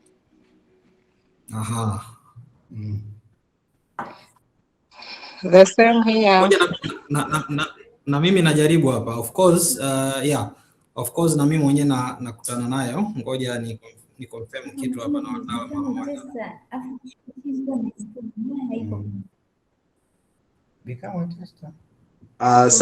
Asante kwa presentation nzuri. Nilikuwa sija download bado hii mfumo mpya hapa. Baada ya kutuma link nime download na nimejaribu kuingia, naona effect ni hiyo moja. Nimefika mpaka nimeingia, nimekaa ku sign in pale, nimeenda kwenye option ya forget password, nimekuja, nilikuwa natumia namba ya simu ku login. Nimetumia njia zote mbili, ya SMS na WhatsApp kwa sababu namba yangu ina WhatsApp, lakini verification code imeshindwa kuja. Ni hilo connection timeout. Okay, ngoja nimekupata kwa swali lako. Nataka tu ni confirm na wataalamu hapa mara moja. Sawa. Asante sana. Habari ya jioni. Mimi nilifanikiwa kubadilisha hizi particulars ili niweze kuaccess app mpya. Lakini changamoto ambayo nakutana nayo hapa, nikitaka kununua securities ambazo ni za Kenya ambazo tunazo kwenye soko letu la DSE, inakataa, inaandika, inasema symbol not found or inactive. Si changamoto ni nini? Okay, samani sijasikia swali, lakini nilikuwa naomba niwape update. Hebu insist vitarudi baada ya muda mfupi kidogo, kuna some few correction wataalamu wanafanya, kwa hiyo tuwe na subira kidogo, lakini ndio maana nadhani mnapata hiyo time out. Yaani nikitaka kununua hisa za kampuni za Kenya ambazo zipo huko kwenye DSE, ndio kwenye platform mpya zamani, kwenye app mpya inakwambia haijasetiwa inaambiwa symbol is not found or inactive, kitu kama hicho. Sawa. Hiyo tumeinote hiyo, nadhani mpaka kesho itakuwa imefanywa kazi. Hizi system, kuna baadhi ya securities zilikuja kuruhusiwa baadaye kuanza kutrade. Kwa nadhani kuna some setups ambazo nadhani ukinunulia kwenye mfumo wa zamani inakubali, lakini kwenye mfumo mpya inaleta hiyo exception. Kwa hiyo imeshakuwa reported. Kwa hiyo I hope mpaka kesho itakuwa imefanywa kazi. Okay, asante sana. Issue ya pili ni kuswitch account na inakataa pia. Kuna account zaidi ya moja. Kuswitch accounts. Kama una minor accounts inakataa pia. Inakwambiaje? Kwenye main account kwenda kwenye minor. Inasemaje? Yaani naleta ujumbe mrefu kidogo, ngoja nijaribu hapa. Asante. Na hiyo ukiwa unatumia app au web? Zote mbili. Changamoto ziko same zote, yani zinafanana. Okay. Kama kwenye web, kama kwenye nani, kitu ni kile. Naomba huo ujumbe ukiweza unaweza ukaushare sio hapo kwenye chat ili tuchukue tutashare hapa ili ili wataalamu watusaidie kuinvestigate. Aha, asante. Swali zuri sana. Kuna maelezo nilitoa nyuma hapa nikasema hivi, tungeamua kuiweka moja kwa moja, maana yake ilikuwa inakwenda ku replace existing systems kwenye platform ambazo tunatumia kuhost, na hatukutaka sana tuhame alafu tuko so pressurized wakati watu hawana alternative ya kutrade. Kwa hiyo tukasema tuna maintain existing platform, lakini vile vile na hii iweze kurani. Kwa hiyo tulichokifanya ili huku iweze kukubaliwa zikae zote mbili, ya zamani na mpya, ni lazima hii ionekane kama is a testing environment, lakini in actual fact is a live, whatever you are doing is a live transaction. Kwa hiyo ni watoe hofu wale wanaodhani is a testing, it is not a testing. Yao ni hizo ni wording tu, na kwa sababu tu ya condition za hosting platform. Ili zote mbili ziweze kuishi pale, lazima moja ionekane kama is a testing platform. Kwa hiyo kimsingi zote mbili zina offer live access to DSC systems. Kwa hakuna testing. Mkuu. Yes. Samahani kidogo kwenye swali hilo Lola mwenzangu, ambapo amesema kwa nini isingekuwa ina nani. Sasa ni nini kinasababisha ile nyingine inapotea, app inaingia app mpya ambayo tunaendelea kuifanyia majaribio, na the same applied kuna hizi ups and downs za system down, kwa kana kwamba inaweza ikamkwamisha kufanya hizo trading kama anataka. Uzuri ni very simple. Yaani ukiona imekuzingua uninstall mpya, install tena ya zamani. Nenda tu sema Isa kiganjani, ya zamani utakuja utainstall. Okay, habari. Mimi nilikuwa najaribu kuingia lakini ikawa inakataa. Yani haijaweza hata kunifikisha sehemu ya kusign. Ikawa inanirudisha, inafunguka ile ile. Nikifungua ile ya zamani inafunguka ile ile. Sasa nitaka kuuliza, maana nimesikia kwamba hii hapa tester ni mfumo ambao umeuleta, ni mpya lakini bado inaweza kufunction. Ndio. Naomba kuuliza ni kwa nini kwanza umetengeneza hii mpya? Na je, baada ya kuwa umetengeneza hii system mpya, ile ya zamani haitakuja kufanya kazi au zitakuwa zinatumika zote mbili? Unaitwa dada nani? Naitwa Rebecca. Rebecca, nadhani utakuwa umeingia, maybe ulichelewa kidogo, lakini nilitoa hiyo summary mwanzoni. Iko hivi. Kwanza sababu ya kutengeneza platform mpya nadhani iko obvious tu, ni kwamba kwanza huwezi kuwa na system ambayo milele utaendelea kubaki nayo, hahitaji mabadiliko. Kwa hiyo tumebadilisha kwa sababu kubwa kama tatu. Moja ni kwa sababu za kiteknolojia, kwamba tunahitaji kuwa na mfumo ambao unatumia teknolojia za kisasa. Lakini ni sababu nyingine ni sababu za ukuaji. Tunahitaji mfumo ambao unakuwa na unaweza kutoa nafasi yani mfumo ambao uko flexible. Lakini vile vile tumehitaji kubadilisha kwa sababu tunahitaji kuwa na mfumo ambao pia unatumia architecture au design za kisasa ambazo zinaendana na enterprise grade systems nyingi ambazo unazifahamu. Kwamba kuwa na system ambayo inaweza accessiwa hata na watu milioni 2 lakini ikaendelea kubaki pasipo kupata changamoto yoyote. Lakini vile vile ni mahitaji ya sasa. Tunahitaji kuwa na better user experience, muonekano mzuri, graphics zimependeza, na kuendana na mahitaji ya sasa hivi. Wenzetu wengi huko duniani na hata hapa nchini wana app kali, wana website kali. Kwa na sisi lazima tupige hatua kwenda kwenye level nyingine. Kwa hiyo ilikuwa ni sababu. Kwa hiyo nyingine ni kwamba kutengeneza mfumo ambao utakuwa ni future ready, kwa maana ya kwamba utakuwa na utayari wa kuendelea kuongeza vitu vingi baadaye, uwe flexible. Kwa hiyo hayo ndio ilikuwa sababu kubwa mbili. Lakini sababu hiyo ilikuwa sababu ya kwa nini tumekuja na mfumo huo. Mifumo hii haitafanya kazi in parallel pamoja forever. Tulisema katika matangazo yetu wakati tulikuwa tumeanza kuandaa umma. Tulisema kwamba kama tarehe 21 watu wataruhusiwa kuanza kutumia mfumo mpya. Lakini yule ambaye hatapenda ataendelea na mfumo wa zamani, lakini tutakapofika tarehe 1 mwezi wa kwanza tutadisengage completely mfumo wa zamani na tutaendelea na mfumo mpya. Tutaamini kwamba ndani ya hizi siku 10 tutakuwa tumesort zile issues ambazo ni critical, zile pain points mbalimbali, inawezekana zisio zote, lakini at least basi kuwe na mazingira ambayo watu wanaweza wakafanya trade zao kusipokuwa na rabsha mara kwa mara. Kwa hiyo ni kwamba tutakapofika tarehe 1 utabaki mfumo mmoja ambao ni mpya, na wa zamani complete tutauzima, tutaachana nao. Lakini kitu kingine unadhani umeuliza ni kwamba pia unapo install huu kweli wa zamani, unapo choose kuinstall huu mpya, itakwenda kuondosha wa zamani na utabaki huu mpya.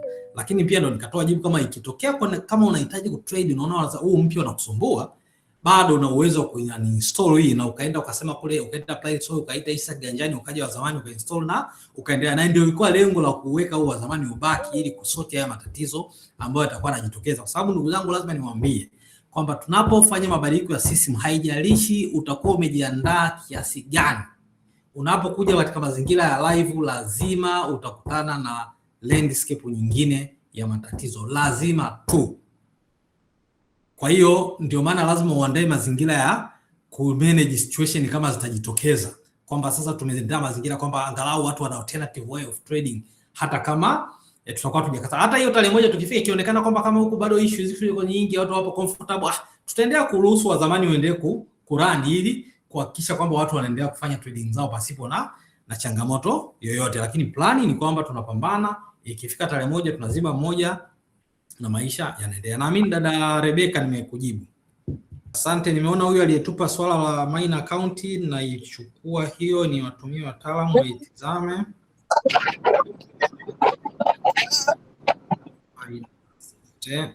Nilikuwa sijamaliza.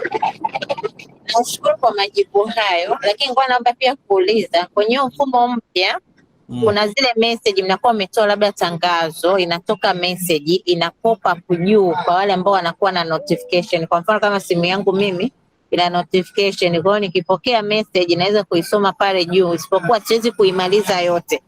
Sasa ninapofikia hatua ya nataka sasa nikaisome ili ujumbe ukamilike, nikiingia kule kwenye system hiyo message siione tena. Hii imekaaje kwenye system hii ya zamani na itakuwa imekaaje kwenye system mpya, au mimi ndo nina shida tu kwenye upande wa kusoma message za DSE?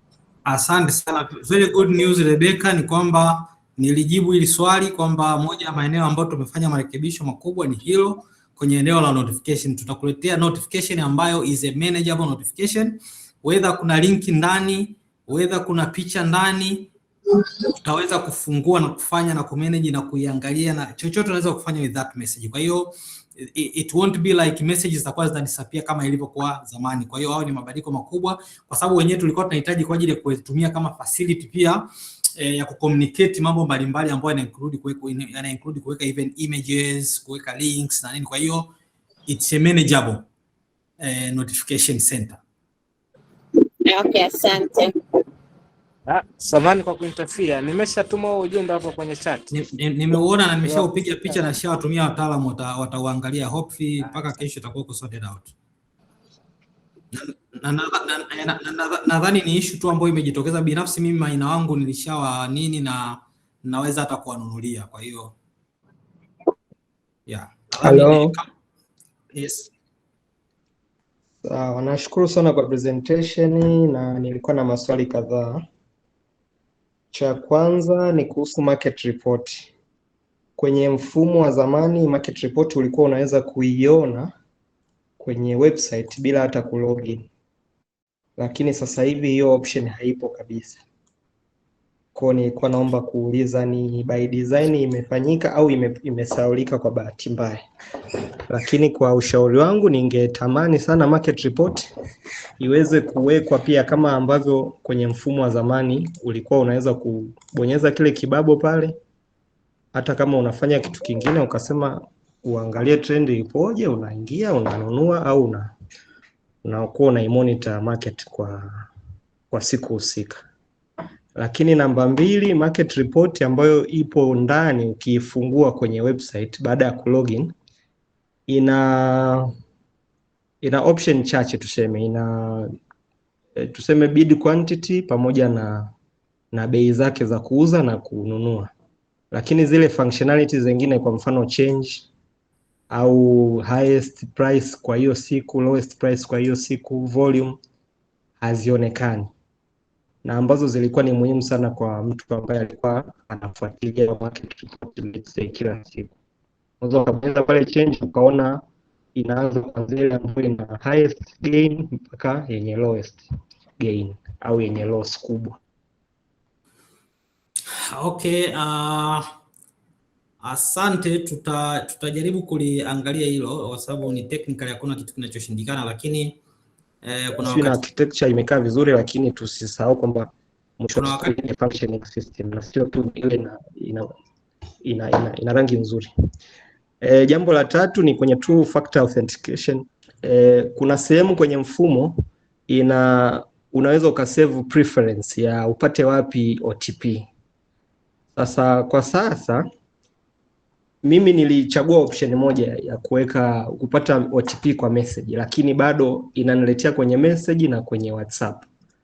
Sasa naomba mlifanyie kazi, maana baadaye inakuja kuwa kielo kwamba mtu umechagua njia moja afu maybe anapata message njia mbili au njia tatu. Hii bado nasikika? Naomba nikujibu hapo. Ndio. Kwenye issue ya notification, hiyo notification unaochagua upelekee wapi, sio kwamba una set global, hapana. Ile ni wakati unafanya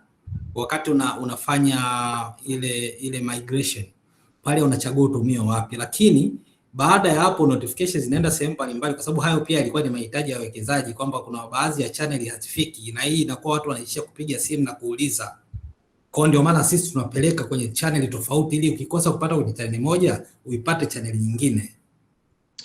Ni sawa, lakini mimi point naongelea kuna sehemu kwenye settings kule ya kuchagua preference, na kuna option ya email, WhatsApp na SMS. Kwa hiyo unachagua moja, una save preference kwamba mimi nataka nipate kwa SMS au kwa WhatsApp. Anyways, sio kesi, lakini ni food for thought. Jambo lingine ni option ya kubadili broker, sijaiona ukifungulia kwenye website. Ipo, nenda kwenye account. Kwenye website? Yes, ukienda kwenye upande wa account management utaikuta kule ipo. Aha. Sawa. Jambo lingine, kuna hizi buttons hapa ambazo zipo kabla hauja login, lakini pia na baada ya kulogin. Kule juu kuna button ya setting. Jana nilikuwa najaribu ikawa haifanyi kazi. Sasa sijui ni glitch tu au vipi, lakini nitaka niripotie. Lakini nadhani overall ni hayo tu. Nashukuru. Okay, asante. Nimeanoti. Nimeanoti, asante. Kwanza kwenye app ya sasa hivi hakuna mahali kwamba kila ukitaka kuingia itakuhitaji OTP, hapana. Kama nilivyosema, app ya sasa hivi unafanya setup mara ya kwanza utahitaji OTP mara moja, lakini baada ya hapo wewe utaset pin yako. Kwa hiyo every time you open an app utahitajika kuingiza pin tu, na hakutakuwa na OTP every time and then unapokuwa una login.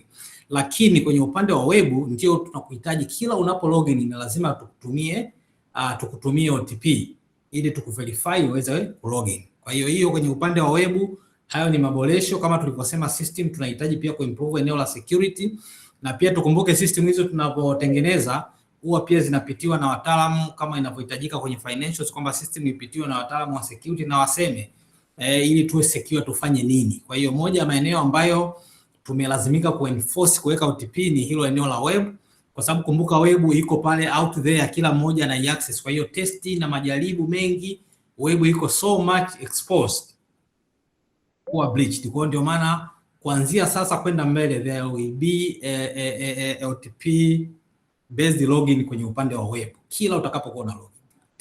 Tena moderator, ningefurahi sana watu wenye maoni. Unajua maoni tukiyazungumza hapa yanaweza yakapotelea hewani. Ningetamani sana mtu mwenye maoni jamani atuandikie kwenye ile mobile trading support, aandike maoni yake yote pale vizuri ili abaki kama record. Hapa inaweza kapotelea hewani, mara unaandika ndio swali lingine linaulizwa, kwa tunaweza tukapoteza hata mambo mazuri ambayo wawekezaji wangependa kushare. Kwa ni waombe sana wawekezaji tuandikieni kwenye ile email ya support yale watu mambo ambayo mnawishi yaongezwe au yasiyotakiwa, ili tuweze kuyafanyia kazi. Asante sana, sijui nasikika vizuri hapo? Mimi kwanza niwapongeze sana kwa application nzuri, imekaa kisomi, imekaa kijanja, inapendeza kwa kweli, inavutia. Na fortunately mimi sikupata changamoto yoyote kwenye kujiunga. Niliingia tu nika forget password then ikaja.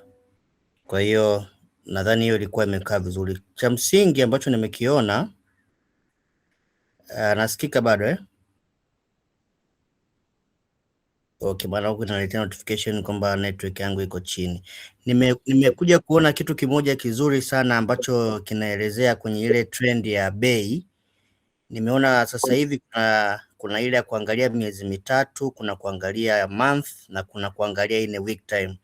That's very nice. Yani ni big up kwa sababu ilikuwa kidogo ile app ya zamani inatuletea changamoto kwenye kujua bei zilikuwaje. Ila kwa sasa hivi nimeona mpaka in a year time unaweza mtu ukajua trend ya bei imekaa vipi. Kwa hiyo mimi nataka niwapongeze kwenye hicho, na pia alichokiongea dada Rebecca, was it Rebecca or Bridget, I don't know, but ni kitu kizuri kwamba tupate notification tunakuwa tunaziona, ila usipoisoma tu kwa nje pale imekula kwako. But this time around nimeona kuna notification zipo kule upande wa kile kina blink hivi ambazo unaweza ukazisoma na zikawepo. Sasa sijua zitakuwa zinabadilika with time goes on au ndio inakuwa ni hizo zitakuwepo kila siku, sijajua, but mimi nimependa sana hivyo vitu viwili kwamba I can see market inaendaje na ilikuwaje in a year time. Ingawa sasa hivi naona mmeiset kwenye miezi mitatu, which is okay pia. Kwa mimi maoni yangu alikuwa ni hayo tu. Keep it up guys. Notification zitaendelea kama hivyo unavyoziona, zitakuwa zitabadilika. I mean tutakapokuwa tunazipush, na unajua sasa hivi hatujasetu sana kwenye tuna fix issues, lakini tunategemea kwamba ile itakuwa notification center yetu. Mambo mengi yanatokea kwenye soko, tutakuwa tuna pop pale. Right. Basi mimi maoni yangu alikuwa ni hayo. Hiyo imekaa vizuri sana. Sema tu kitu kingine ambacho okay nitaka niulize, na nashukuru umeniambia hicho, nimekumbuka. Unajua mimi natumia zote mbili. Nilikuwa natumia website ile achana na app, hapana, nilikuwa natumia website ile online ile. Nikaja kugundua kitu kwamba kitu kinachotokea kwenye application na kwenye ukiingia kwenye application ya kawaida na ukaja kwenye website ilikuwa iko mbele zaidi. Unaona Kwa hiyo hata kwenye kufanya analysis nyingi nilikuwa natumia zaidi website. Sasa natamani kujua this time around zitakuwa zinaendana moja kwa moja, sawa kwa sawa, au bado tuanze kuiamini zaidi website? Kwa sababu nilipojaribu kuuliza baadhi ya wataalamu wakaniambia bwana, website kidogo iko up to date tofauti na application, kwa sababu application inabidi take time na mambo yawe feed na nini hivyo. Kwa hiyo kama itakuwa hivyo itakuwa ni nzuri, kama yenyewe itakuwa iko faster kama ipo kama kwenye website. Nadhani kwanza nimekuelewa. Kwanza unajua kimsingi channel zote zinatakiwa ziweze kusynchronize na ziweze kuwa na taarifa sawa muda wote. Kwa hiyo nadhani kama kulikuwa kuna mismatch au kuna misalignment ya taarifa kati ya web and app, nadhani haikutakiwa kuwa hivyo. Kwa hiyo in case kama kuna chochote utaendelea ku notice kwenye hizi platform mpya, utuambie kama bana maybe kuna some one party is lagging hii na hii, lakini kimsingi inatakiwa ziende parallel. Yeah. That is the best practice. Asante. Mimi maoni yangu kwenye app mpya nilivyoipitia nimeangalia, nimeifurahia tu kiufupi, yani nimeifurahia vizuri kwa sababu nimeiona ina features nzuri mpya. Lakini kuna feature moja au notification ambayo niliona inaelezea zile shares au order za mwekezaji atakayoweka, itachukua badala ile ya mwanzo ya T+2 itachukua T+3. Sasa sijajua kama nilielewa hivyo au notification mimi sikuielewa kwa sababu ya lugha, lakini niliona ni kama hiyo ni kosa. Hakuna T+3 mzee, tutaenda kurekebisha. Tunadhani ni kwenye niliona ni kama imeandikwa T+3. Kwa hiyo maoni yangu ni nahisi hapo, kwa sababu ni app mpya inatakiwa iende na wakati, angalau ipunguzwe, kama inaweza kufika T+1 itakuwa ni vizuri zaidi kwa wale wawekezaji wapya. Unajua wawekezaji wapya wa uvumilivu tunakuwa hatuna, kwa hiyo tunatamani angalau kwenye nani order zetu ziwe zinaonekana mapema. Na nilikuja nikaangalia kwenye ile statement, ni download statement, nikakuta kuna order zangu ambazo niliweka ziko settled, lakini kwenye app hazionekani. Kwa mimi maoni yangu tuende kurekebisha maeneo hayo. Asante. Kama ile eneo la T+ nadhani kama nilivyosema, nadhani ni makosa, na swala la T+2, 3, 1 au +0, hilo ni swala la kisoko zaidi na ni issue kubwa, sio hii ni app tu, haiwezi kusema kwamba yenyewe inaweza kudictate. Hapana, hiyo ni swala la sheria za DSE na soko kwa ukubwa wake. Kwa hiyo itakapofika mahali ambako soko litaona kwamba kuna haja ya kuwa na T+2, T+1 au T+0, nadhani tutafika huko. Kwa hiyo ni issue kubwa ambayo inagusa wadau wengi mpaka kwenye kuamua kwamba iwe T+0 au T+1. Kwa hiyo naweza kujibu hivyo, lakini kwa sasa bado tunaendelea na T+2, tunaishi taratibu za soko zinavyosema. Kwa hiyo sio issue inahusiana sana na mambo ya mobile trading na nini, hapana. Hiyo ndio sheria na taratibu ya DSE. Lakini jinsi tunavyozidi kwenda na DSE yenyewe roadmap yake inatamani siku moja iwe na T+0. Leo nauza nanunua, nauza nanunua, nanunua nauza leo. Kwa hiyo naamini tutafika. Nimeruka. Well, sorry. Mimi naomba nipongeze kwa kazi nzuri ambayo inaendelea, lakini direct kwenye suggestion ni kwamba nimetembelea website na application. Website nimeona privacy statement ipo, lakini nikiklik ile hyperlink haifanyi kazi. Ukiingia kwenye application nimejaribu kutafuta privacy statement, sijaiona. Kwa nini privacy statement? The word now, tunavyojua dunia sasa hivi ipo sensitive kwenye how personal data zinakuwa processed, na nitaka nijue once within DSE application na website privacy au data processing inakaaje na inakuwa kwa namna gani. Once ikitokea issue, nani atakuwa accountable? Either mimi nime process au nime expose vibaya data zangu ndo ikatokea kwa nitakuwa accountable mimi, au DSE ndo atakuwa accountable. Naomba hiyo sehemu ikae sana. Ndio hivyo tu kwa jumla. Asante. Chukua maoni yako. Asante. Okay, asante sana. Kitu cha kwanza ningependa nimpongeze Bwana Davis Kiando kwa maelezo mazuri ambayo naishi anaweza kutupa mwelekeo chanya kwa wawekezaji wote. Mimi natokea Exodus Advisory. Ningependa kitu cha kwanza niwashukuru watu wote ambao waliweza kutujoin siku ya leo. Kwa kweli tunashukuru na tunawapongeza kwa kutenga muda wenu kuweza kutusikiliza.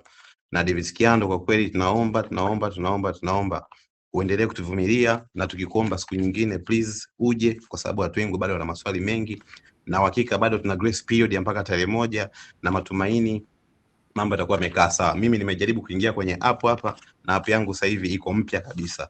Kwa na matumaini na wawekezaji wengine wote mtaweza kupata kitu ambacho mnakitarajia. Kwa kweli hiki ni kitu ambacho napenda niwaambie kwamba yajayo yanafurahisha, kwa sababu DSE kweli wametuwezesha.